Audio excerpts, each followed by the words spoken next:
Tu me les rendras? Dis-moi, Martine, les 500 € que je t'ai prêtés, tu me les rendras un jour? Oui, bien sûr, je te les rendrai bientôt. C'était très gentil de ta part de me les prêter. Mais tu sais, j'ai eu des problèmes. Hein. Oui, je sais, tu me l'as dit, tu m'en as parlé le mois dernier. T'as trouvé une solution? Non, pas pour le moment. Si tu veux, tu peux m'en trouver une. Hein. Je t'en ai déjà trouvé une, c'est de faire un petit boulot pendant l'été. Je t'y encourage vivement. Tiens, les fermiers à côté cherchent toujours des jeunes pour travailler pendant l'été. Je peux leur en parler si tu veux. Oui, non, ne leur en parle pas. Je vais chercher autre chose. Quand tu auras trouvé, tu me le diras. Oui, je te le promets. Je te le dirai tout de suite.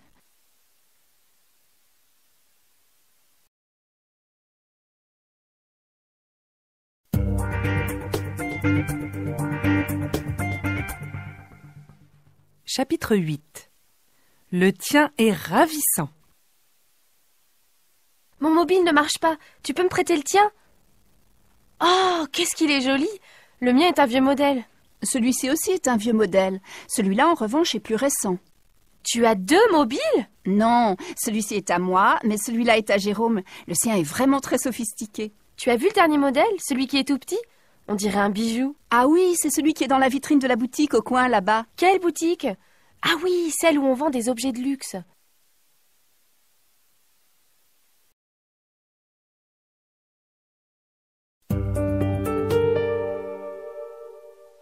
Le leur est différent? L'appartement des Blanchet, c'est celui qui a un balcon? Non, celui-là, c'est celui des Mercier. Celui des Blanchet est à l'étage au-dessus. Ah, il doit être plus grand que le tien, non? C'est difficile à dire. Les 2 appartements sont différents. Le leur a une forme plutôt carrée, alors que le mien est tout en longueur. Comme tous ceux qui sont au 2e étage. C'est comme le nôtre, alors.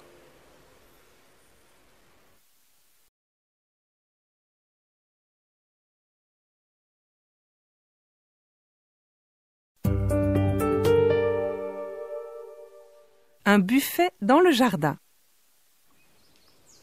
Michel, tu me passes mon assiette, s'il te plaît? C'est celle-ci?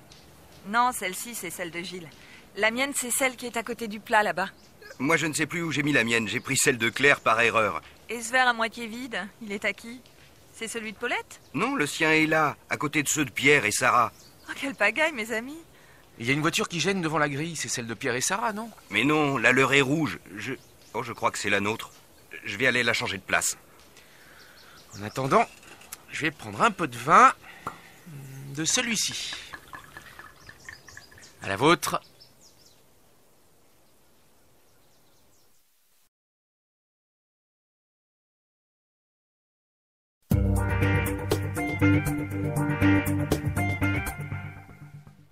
Chapitre 9.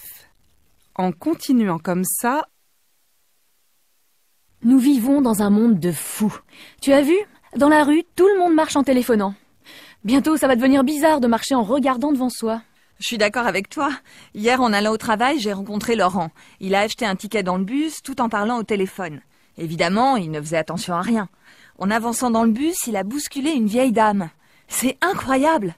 En continuant comme ça, nous allons vraiment devenir des monstres. Oui, mais qu'est-ce que tu veux? L'appétit vient en mangeant. Tout le monde voit ces objets technologiques, tout le monde les veut en croyant que ça fait moderne. Quand tu vois un gamin de 14 ans regardant la télé en mangeant des gâteaux, qu'est-ce que tu fais? C'est comme ça que j'ai trouvé mon fils l'autre soir. En passant devant sa chambre, j'ai entendu du bruit et j'ai voulu lui dire bonjour. Il ne m'a même pas entendu. C'est ma faute de toute façon. En cherchant à le comprendre, j'ai laissé faire. Oui, mais c'est pas en te sentant coupable que tu vas trouver une solution. C'est en faisant quoi alors? En étant créative, en lui proposant des activités intéressantes, en l'encourageant à sortir, à faire du sport.